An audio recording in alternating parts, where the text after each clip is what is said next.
a world where inclusion often feels like an afterthought, Keely Cat-Wells is making space, literally and figuratively. From founding Sea Talent in a hospital bed to leading groundbreaking ventures that champion disabled talent, Keely has become a relentless force for systemic change. In this exclusive interview, she shares the personal journey that fuels her mission, the barriers she's breaking with making space, and her vision for a future where accessibility and equity are the norm. Thank you so much, Keely Cat-Wells, for joining me here today on AwareNow to share this space and to share your story. Thank you so much. Thank you. I'm so grateful for you, everything that you do, and for having me. Absolutely. So, the chapter of your story that we'll discuss today begins in a hospital room, where you founded a company that would grow to reshape perceptions of disability worldwide. I guess my first question for you is, what was the spark in that moment of adversity that inspired you to create something so impactful? Thank you. It's interesting.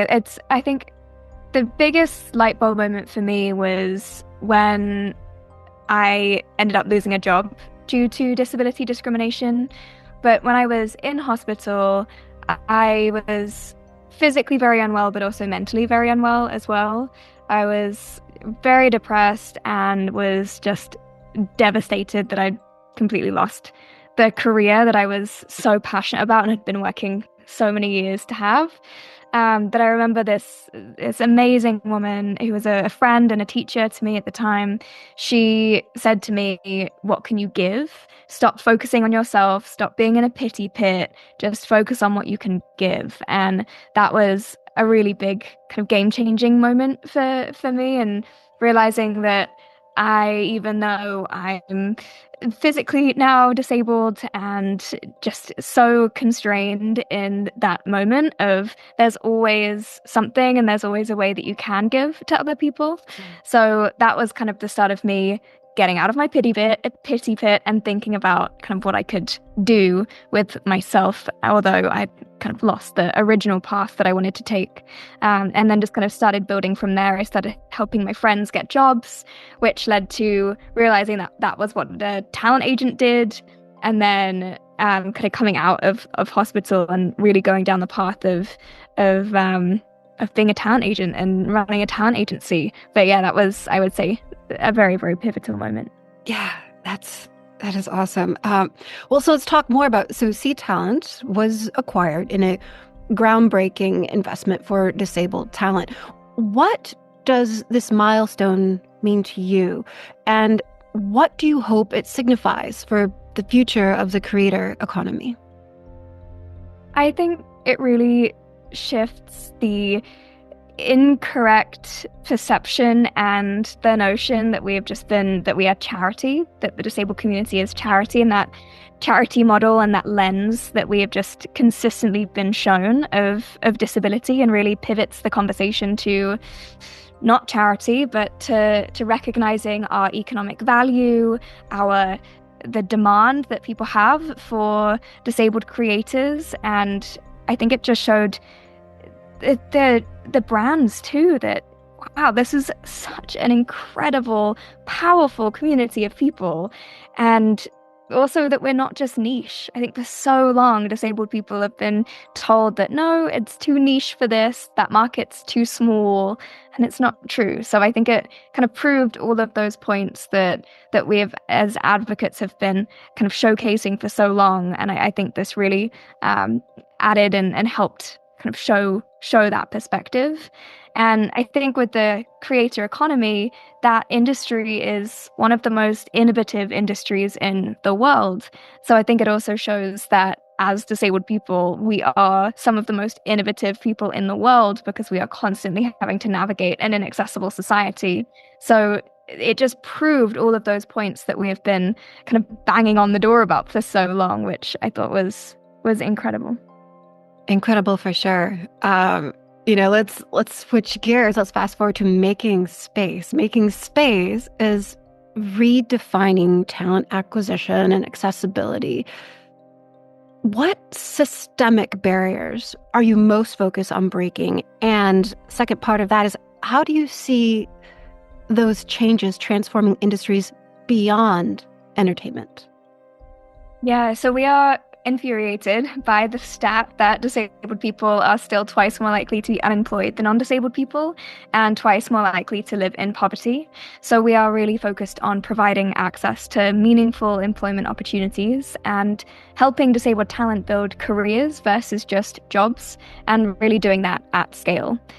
We're also focused on democratizing free and accessible education to the disabled community, with education that is relevant for today, relevant for the industries that we're focusing on, and again, that is free and accessible. And we're also looking at, for the employer side, helping them tap into our incredible community of innovators and creatives and this amazing pool of talent that has just been so overlooked for so long.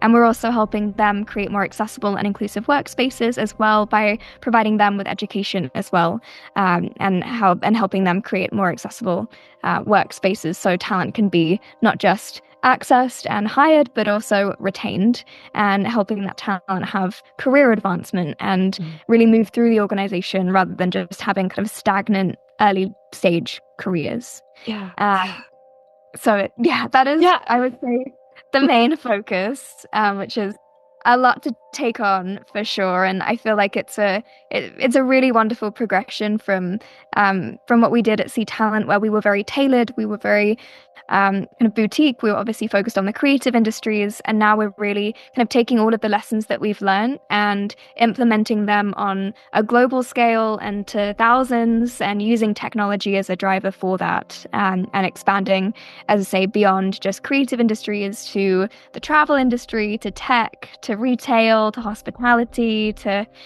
really a big, broad, kind of wide range of opportunities, and I'm really excited for what this year is going to bring for the platform.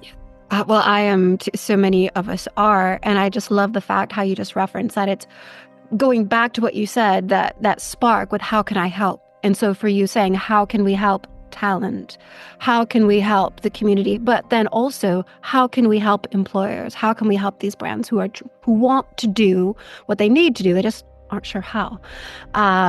So helping on both sides, I think it's fantastic. You know, you have collaborated with major Hollywood figures to advocate for permanent disability and accessibility officers in studios. So question for you now is, why is this role critical? And what do you believe needs to happen for it to become standard practice? Yeah, I think that it is so essential that professionals have environments where they can do their best work, which is such a simple statement, right? But I think for so many disabled people, we often have to do the advocacy, and we are burdened with pushing organizations to make the change that they need to for us to be able to have a equitable place to work.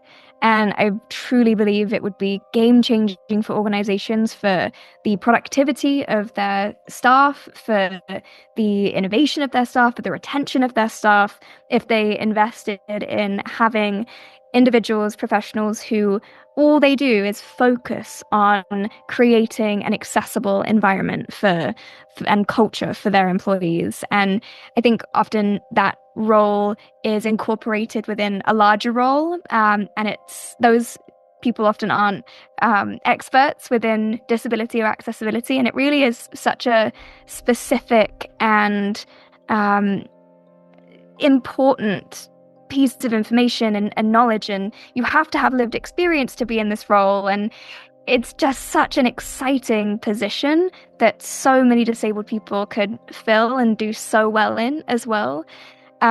So we really want companies to be proactive in their approach to disability and accessibility, and we feel like this role could be a game changer alongside roles like within the entertainment industry, access coordinators on every set, which would ensure that sets are accessible, inclusive, beyond basic compliance, and again, where the disabled people aren't having to advocate and be the ones who are kind of burdened with that extra task of ensuring that they have a seamless work environment. So yeah, I think that is why they are so incredibly important. And I think it's also important to recognize that 90% of disabilities are hidden and 76% of disabled people don't disclose their disability. So there are so many people who are probably struggling in their workplace who could do so much better and thrive if there was a team or an individual within their companies who solely focused on access. Yeah, agreed, 100%. So from the White House to the United Nations, you've had conversations with some of the most influential leaders in the world. What has been the most pivotal or unexpected moment in your journey as an advocate and entrepreneur? It's a good question. I would say, honestly, it's probably the moments that are most humbling, the ones where you're just reminded that you are disabled, and it's like being invited to speak at these amazing prestigious events, but then only finding out that the only way to the stage is up like 3 flights of stairs, which has happened, or attending conferences where you go from one session to another, but the distance is so long that you're not able to make it from A to B, or realizing that the venue doesn't have an accessible restroom. And it's just these moments where you realize and you're constantly reminded how deeply ingrained inaccessibility is in our world, and even in spaces that claim to celebrate progress and inclusion, and how they're just so inaccessible. I think those are some of the most pivotal moments, and I think also just the days where your body is giving up, and you're like, it's just the reminders that you are disabled. And I often have this conversation with my amazing partner, Sophie Morgan, who often we talk about kind of the social model of disability, which we 100% are focused on and believe in. And when we take down those barriers in society, we can create a more equitable world. But oftentimes our bodies are disabling, and so we're conflicted by like the medical model and the social model. And it's just so interesting, and again, how humbling it is to be disabled and to live with a chronic illness and chronic pain. But then again, as I say, when you're going to these amazing prestigious events where they've asked you to come and speak, or they've invited you, but they've not made that environment accessible. Mm-hmm. Yeah, it's just to your point, a constant reminder of the need for the work that you're doing, and how far we have yet to go. So disability is often framed as a limitation, but your work is flipping the narrative in such a profound way. How would you describe the power of disability as a driver of creativity, innovation, and systemic progress? So exciting to me, and I'm constantly still learning about the innovations that have been created by and for our community. And I think I often now incorporate things like the potato peeler and SMS texting and the electric toothbrush into talks that I give and pitches that I give when I'm speaking to people who aren't from this community, who may not know that those things were because of disabled people. And I think that often kind of flips a switch in their mind and is a light bulb moment for people, and it really gives them that opportunity to realize that accessibility is not just this problem that's to be solved, but it is this incredible opportunity for innovation. And when disabled people are given the resources and given the opportunity, we're able to develop and create incredible things.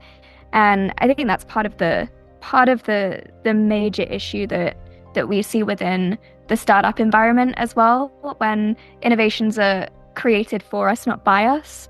And we have to invest in lived experience. But I went slightly off a tangent. But yeah, I think it's so exciting to show people and tell people about these things that they use probably on a regular basis, as I say, that were really designed because of disabled people. And one of my goals really is to change the way the world views and defines disability. And something that we created at Making Space, which I hope is going to help with that mission, is an AI tool that helps individuals turn their lived experience of disability into transferable skills.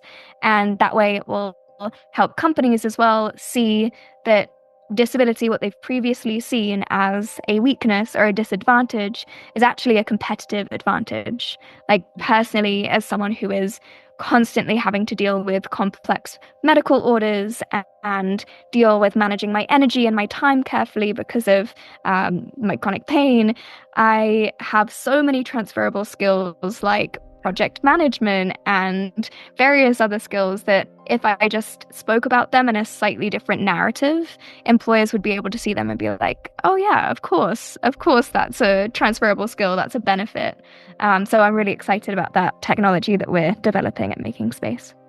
It's phenomenal, and it's just this instant perspective that you're offering, not just to this industry but to the entire world. Let's close our conversation this way. Keely, if you could go back and speak to the version of yourself who is starting this journey that you're on from that hospital bed, what would you tell her about the path ahead? You're gonna be tired. No, I think I would say Rome was not built in a day.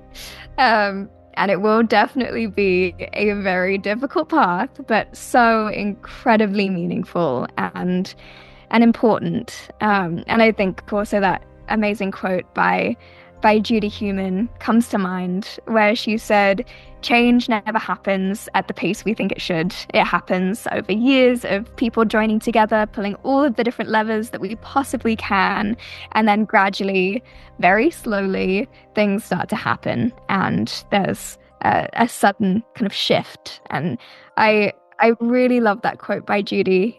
I definitely would tell my younger self that quote by Judy Heumann. Definitely. Well, all good things to tell yourself and to tell others to be mindful of, especially when we tend to lose hope at times. Like, why is this change not here, not now? And just to trust that it will come. Yeah. But it is especially, sorry. Oh, no, go ahead. I was just going to say too, I think, and kind of what we were saying at the beginning of this conversation too, I think before we were recording, around community and working together. Yeah. And I think that's also the other thing that I would tell my younger self is find your community and build together, because we're so much stronger together than we are apart. Thank you so much, Keely, for taking this time, for sharing your story, for helping all of us become a bit more aware now. Thank you so much. Thank you. I appreciate you, and for dealing with my January 2nd brain too. I appreciate you.